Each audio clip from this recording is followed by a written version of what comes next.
بسم اللہ الرحمن الرحیم۔ محترم ناظرین، السلام علیکم۔ نبی کریم حضرت محمد صلی اللہ علیہ وسلم کا یوم ولادت مختلف علماء کے مطابق 8، 9، 12 اور 17 ربیع الاول ایک عام الفیل بیان کیا جاتا ہے، لیکن زیادہ تر علماء کا اجماع 12 ربیع الاول پر ہے۔ عیسوی سال کے مطابق یہ تاریخ 20 یا 22 اپریل 571 عیسوی بنتی ہے، جس وقت حضور اکرم صلی اللہ علیہ وسلم اس دنیا میں تشریف لائے۔ اس وقت قمری مہینے یعنی محرم، صفر، ربیع الاول وغیرہ تو تھے، لیکن سالوں کی اسلامی تقویم کا نظام نہیں تھا۔ چونکہ اسلامی تقویم کا نظام نہیں تھا، لہٰذا کسی بھی بچے کی پیدائش کو بیان کرنے کے لیے کہا جاتا تھا کہ فلاں واقعے کے اتنے عرصہ بعد فلاں بچہ پیدا ہوا۔ عام الفیل کا مطلب ہے ہاتھیوں والا سال۔ یہ وہ سال ہے جب یمن کے بادشاہ ابرہہ نے ہاتھیوں کے لشکر کے ساتھ خانہ کعبہ پر حملہ کیا اور اللہ تعالیٰ کے بھیجے ہوئے ابابیلوں کے لشکر کے ہاتھیوں ابرہہ اور اس کے لشکر کی تباہی و بربادی ہوئی۔ علماء کے مطابق اس واقعہ کے 45 دن بعد حضور اکرم صلی اللہ علیہ وسلم کی ولادت ہوئی۔ یہاں پر آپ کو یہ بات بھی بتاتا چلوں کہ ہجری سال کا آغاز کس طرح ہوا تھا۔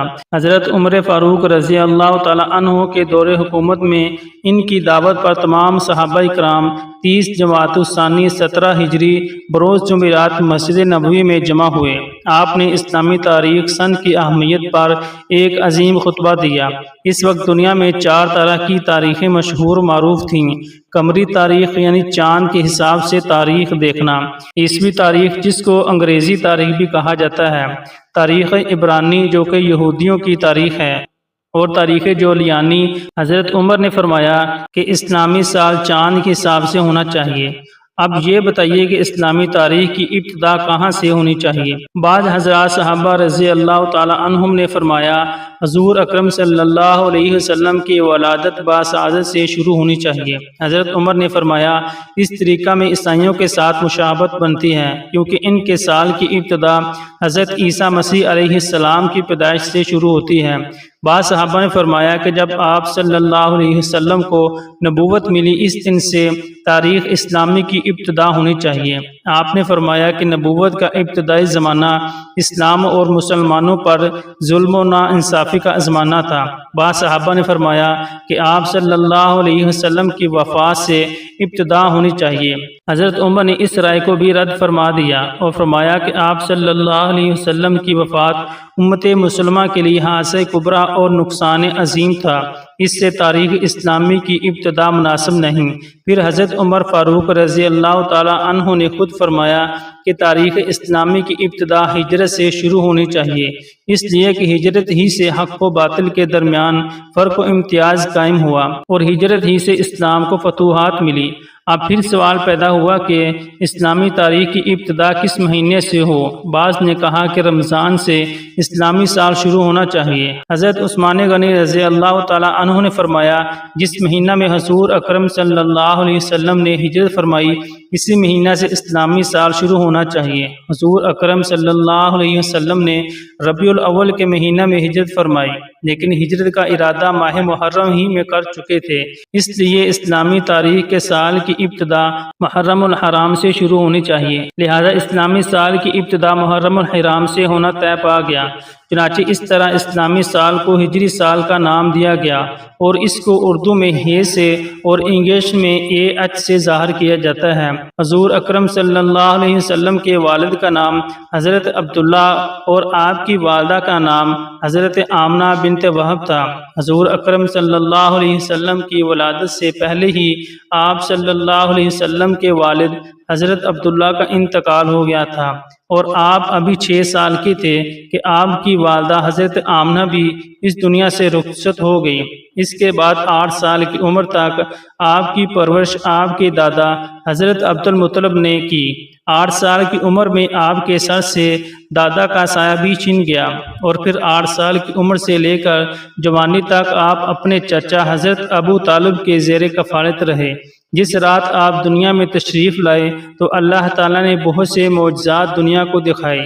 فارس کا آتش کدہ جس میں ہزاروں سال سے آگ روشن تھی اور فارسی اس آگ کی پوجا کرتے تھے، وہ اچانک بجھ گئی۔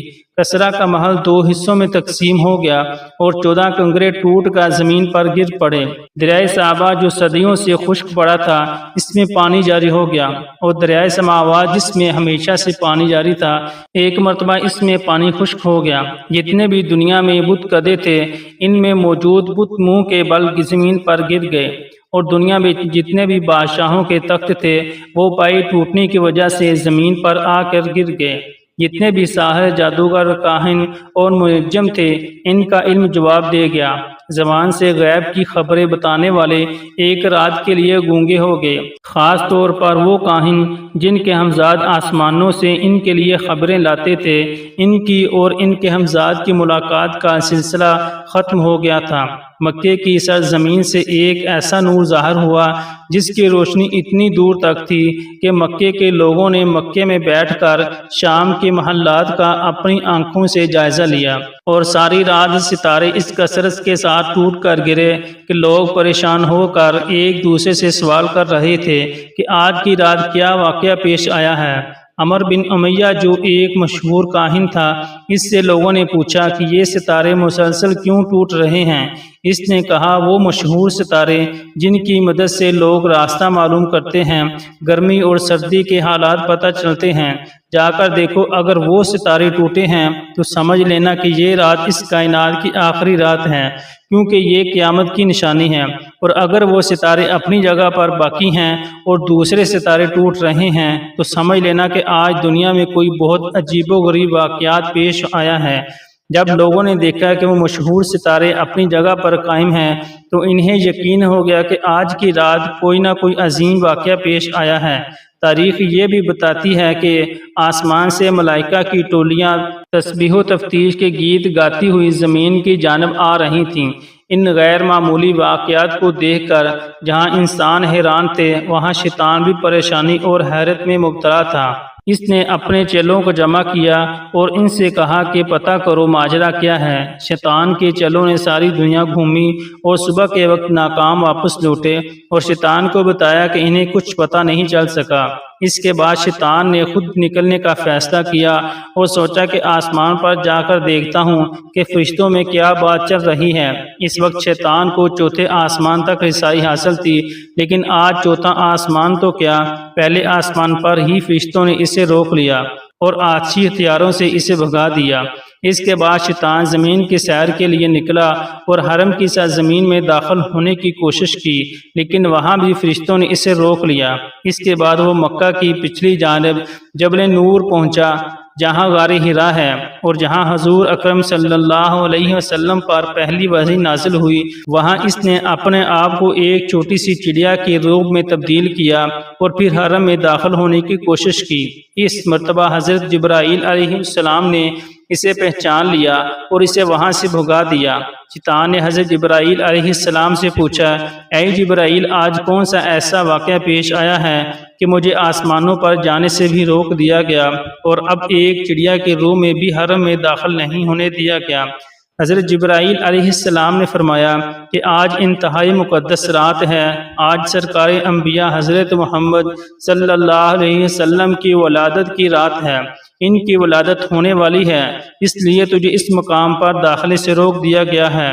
شیطان نے حضرت جبرائیل علیہ السلام سے پوچھا کہ اے جبرائیل، یہ تو بتا دو کہ اس پیدا ہونے والے بچے پر میرا کوئی بس چلے گا کہ نہیں، میں انہیں بہکا سکوں گا کہ نہیں؟ حضرت جبرائیل علیہ السلام نے کہا کہ اس نور پر تمہارا کوئی بس نہیں چلے گا۔ پھر شیطان نے پوچھا کہ اے جبرائیل، کیا ان کا کلمہ پڑھنے والے میرے بہکاوے میں آ جائیں گے کہ نہیں؟ حضرت جبرائیل علیہ السلام نے کہا، اے شیطان، رسول تو رسول، ان کے کلمہ پڑھنے والے پر بھی تمہارا بس نہیں چلے گا جب تک کہ اس کے دل میں اس دنیا کی محبت نہ پیدا ہو جائے۔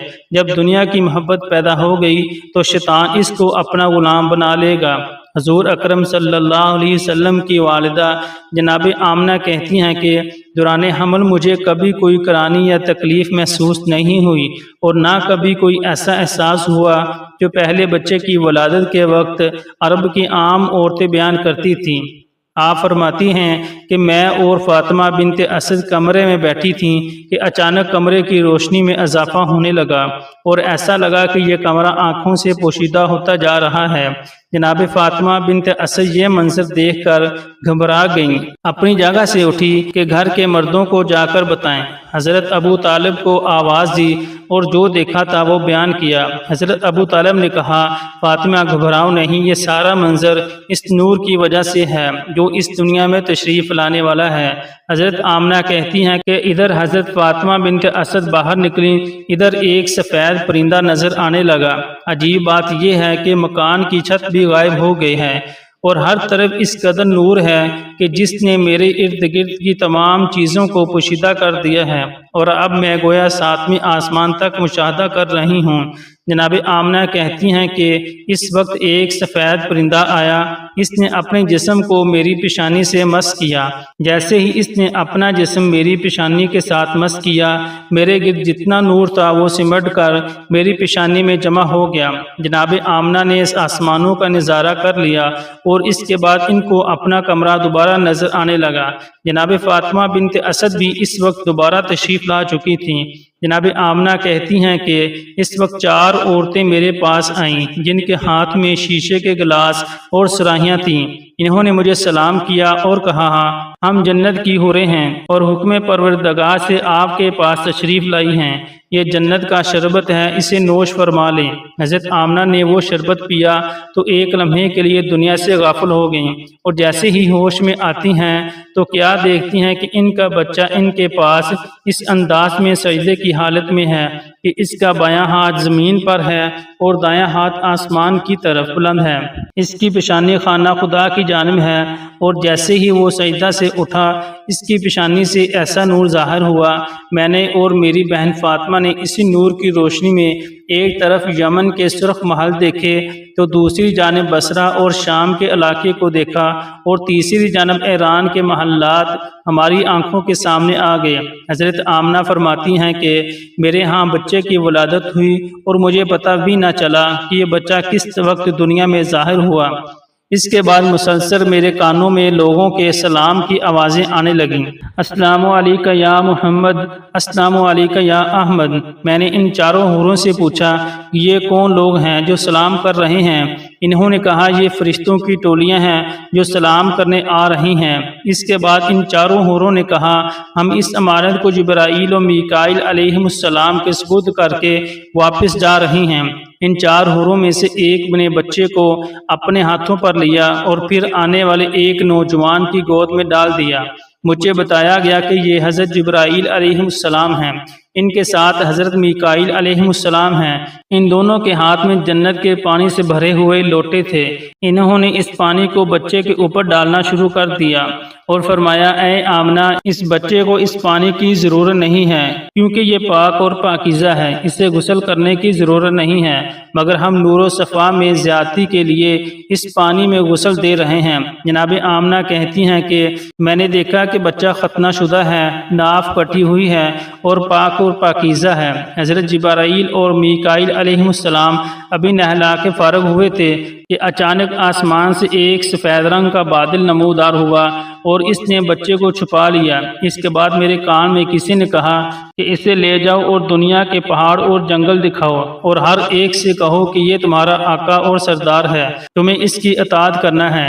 ایک لمحے بعد وہ بادل جس نے بچے کو پوشیدہ کیا ہوا تھا وہ ہٹا اور بچہ سبز رنگ کے ایک گہوارے میں لیٹا ہوا نظر آیا۔ مجھے نہیں پتا کہ یہ گہوارہ بھی کہاں سے آیا۔ بچے کے ہاتھ میں 3 چابیاں ہیں اور کسی نے آواز بلند کہا اس میں سے ایک چابی فتح نصرت کی ہے، دوسری چابی دنیا کے نفعات کی ہے، جو اس کے ساتھ چلے گا وہ نفع حاصل کرے گا اور جو اس سے منہ موڑے گا وہ نقصان اٹھائے گا، تیسری چابی نبوت کی چابی ہے، بس نبوت کے سلسلے کو اس نے قفل لگا دیا، اس کے بعد کوئی نبی نہیں آئے گا۔ یکایک میں نے دیکھا کہ ایک دوسرا بادل نیچے آیا اور اس نے پھر اس بچے کو پوشیدہ کر دیا۔ پھر کسی نے میرے کان میں کہا کہ اسے لے جاؤ اور دنیا میں جتنے چرندے پرندے اولیاء اور نیک انسان ہیں ان سب کو اس کی پہچان کراؤ اور ان سے کہو کہ یہ تمہارے آقا سردار ہیں، تمہیں اس کی اطاعت کرنا ہے۔ تھوڑی دیر بعد وہ بادل بھی ہٹ گیا اور میرا بچہ اسی انداز میں گہوارے میں لیٹا ہوا ہے، اور اب اس کے سرہانے 3 آدمی کھڑے ہیں۔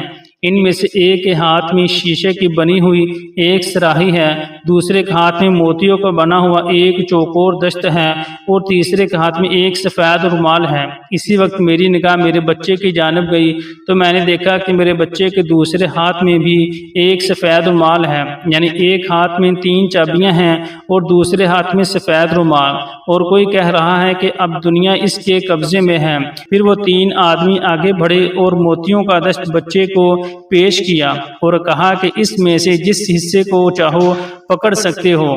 بچے نے دشت کے بیچ میں ہاتھ ڈالا، جو بچی کے فطرت کے بالکل خلاف ہے، کیونکہ چاروں طرف سفید موتی لگے ہوئے ہیں اور درمیان والا حصہ خالی ہے۔ پکارنے والے نے پکارا کہ اس نے دنیا میں خانہ کعبہ کا انتخاب کر لیا ہے۔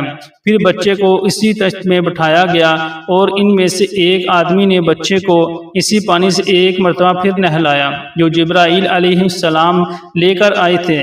پھر میں نے دیکھا کہ تیسرے آدمی نے اس سفید رومال کو کھولا، اس میں سے ایک انگوٹھی نکلی، اس انگوٹھی کو بچے کے دونوں شانوں کے درمیان رکھ کر دبایا، اور جب انگوٹھی کو وہاں سے ہٹایا تو مہر نبوت وہاں پر ثبت ہو چکی تھی۔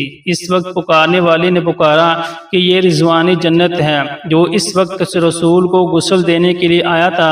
یکایک میں نے دیکھا کہ وہ تینوں اس مکان سے غائب ہو گئے۔ جناب آمنہ کہتی ہیں کہ اس دوران جب کہ میرے کمرے میں اس طرح کے معجزات پیش آ رہے تھے، مکے کی سرزمین پر بھی کچھ عجیب و غریب واقعات پیش آئے۔ صبح کا وقت ہے، مکے کے کافر اپنے گھروں میں آرام کر رہے ہیں اور حکم پروردگار سے جنت سے اس دنیا کے لیے 4 جھنڈے بھیجے گئے۔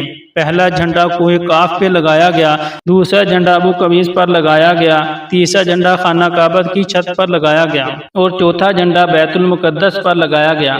جبرائیل علیہ السلام اس وقت جنت سے ایک قندیل، ایک شمدان اور ایک جھالر لے کر آئے اور اسے کعبے کے دروازے پر لٹکا دیا گیا، اور پروردگار کی جانب سے جنت سے یاقوت سرخ کا بنا ہوا ایک خیمہ حضرت عبد المطلب کی خدمت میں بھجوایا گیا۔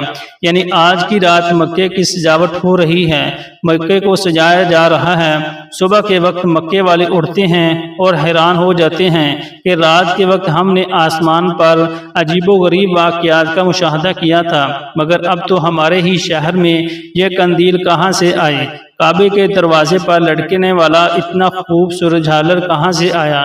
یہ خوبصورت جھنڈے کون لگا گیا؟ اور جب حضرت عبد المطلب کے گھر کے صحن میں یاقوت سرخ کا خیمہ دیکھا تو اکثر سرداران مکہ کے دل میں حسد کی آگ بھڑک اٹھی کہ جو چیز ہے وہ عبد المطلب کو ہی مل رہی ہے، جو نعمت بھی ہے انہی کو مل رہی ہے۔ تو وہ دشمنی کا سلسلہ جو چاہے زمزم کھودتے وقت شروع ہوا تھا وہ مزید بڑھ گیا۔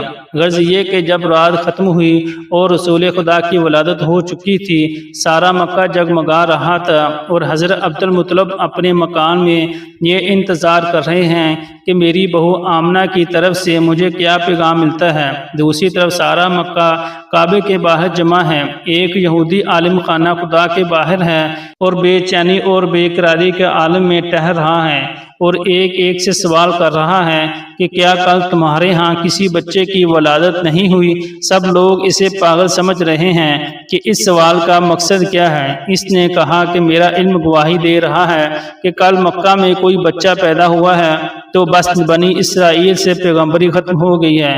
یہودیوں کے لیے ہمیشہ ہمیشہ کی ذلت ان کا مقدر بن چکی ہے۔ مجھے پریشانی اسی بات کی ہے کہ وہ بے چینی سے ٹہر رہا تھا کہ میرا قبیلہ ہمیشہ ہمیشہ کے لیے ذلیل ہونے والا ہے، پیغمبری ہم میں سے ختم ہونے والی ہے۔ بار بار آتا ہے اور ہر ایک سے سوال کرتا ہے کہ خدا کے لیے مجھے بتا دو، تم میں سے کسی کے ہاں بچے کی ولادت تو نہیں ہوئی؟ ہر ایک نام میں جواب دیتا ہے۔ آخر میں گھبرا کے کہتا ہے کہ کوئی یہاں آنے سے باقی تو نہیں بچا؟ لوگوں نے کہا کہ انتظار کرو، ابھی سردار مکہ آنے والے ہیں، جب وہ آئے تو ان سے سوال کرنا، باقی سب تو یہاں پہنچ چکے ہیں۔ یہودی عالم کو پتہ چلا کہ حضرت عبد المطلب کے ہاں پوتے کے پیدائش ہوئی ہے۔